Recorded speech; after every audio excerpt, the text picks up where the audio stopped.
கடந்த ஒரு 6 மாத காலமாக ஒரு கொள்கையில ஒரு உறுதிப்பிடிப்பாக இருக்கக்கூடிய திருமாவளவன் அவர்கள் ஒரு தடுமாற்றத்துல இருக்காரு. அவருடைய அரசியலே ஒரு தடுமாற்றமா இருக்கு. இதற்கு என்ன காரணம்? எப்படி நாம இதை புரிஞ்சுக்கிறது?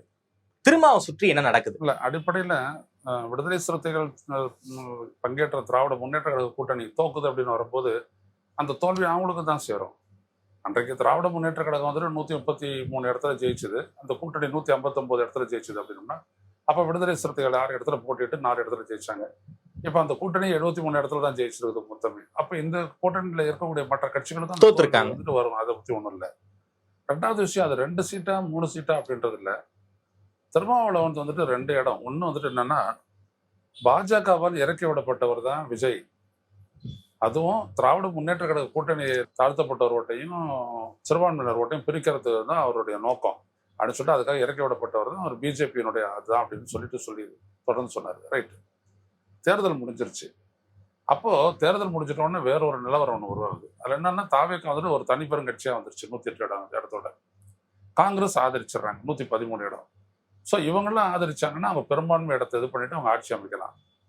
ஒருவேளை கொள்கைப்படியே நான் நிற்கிறேன் அப்படின்ட்டு திருமாவளவன் நின்று நான் வந்துட்டு திராவிட முன்னேற்ற கழகத்து கூட்டணி என்ன சொல்லுதோ அதுபடித்தான் நான் நிற்பேன் அப்படின்னு சொல்லிட்டு நான் ஆதரிக்க மாட்டேன்னு சொல்லியிருந்தாங்க, அந்த ஆட்சி அமையாமலே போயிருக்கும்.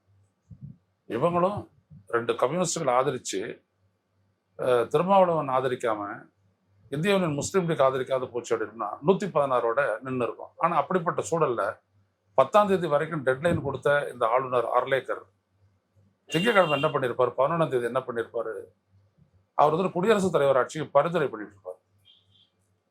அப்படி பரிந்துரை பண்ணிட்டு அப்படின்னா அது வந்துட்டு என்ன அப்படின்னா கொல்லைப்புற ஆட்சி, இந்திய ஒன்றிய அரசனுடைய ஆட்சி, நேரடி ஆட்சி, கவர்னர் ஆட்சி அது வந்துருச்சு அப்படின்னோம்னா அதை விட தமிழ்நாட்டுக்கு கேடு வேற ஒன்றும் இல்லை. அப்போ இதை தவிர்க்கிறதுக்கு அவங்க என்ன பண்றாங்க அப்படின்னா, விஜயனுடைய ஜனநாயக பூர்வமா வந்த ஒரு முதன்மையான கட்சி ஆட்சி அமைக்க வந்துட்டு வழிவிடுறாங்க, உதவுறாங்க. என்னை போன்றவர்கள்லாம் விஜயை அழைக்கணும், அழைச்சி மந்திரி சபையை அமைக்கிறதுக்கு அவருக்கு பதவியேற்க செய்யணும் அப்படின்னு நம்ம சொன்னோம். ஏன் சொன்னோம் அப்படின்னா, தனிப்பெரும் கட்சி ஜனநாயகத்துல சில வழிமுறைகள்லாம் இருக்கு, நாம்ஸ். அந்த வழிமுறைகள் படி செய்யணும். ஆனா அந்த ஆளுநர் வந்துட்டு காலம் கடத்தினாரு. காலகட்டத்தினுடைய நோக்கத்துக்கு பின்னாடி இந்திய ஒன்றிய அரசு, அமித்ஷா இவங்கெல்லாம் இருக்கிறாங்க. சோ தமிழ்நாட்டுல ஒரு குடியரசுத் தலைவர் ஆட்சி அமல்படுத்தணுங்கிற ஒரு திட்டத்துல பாஜக இருந்ததா? ஆமா, பாஜக, ஆமா, அதுதான் அவங்களுடைய நோக்கமே.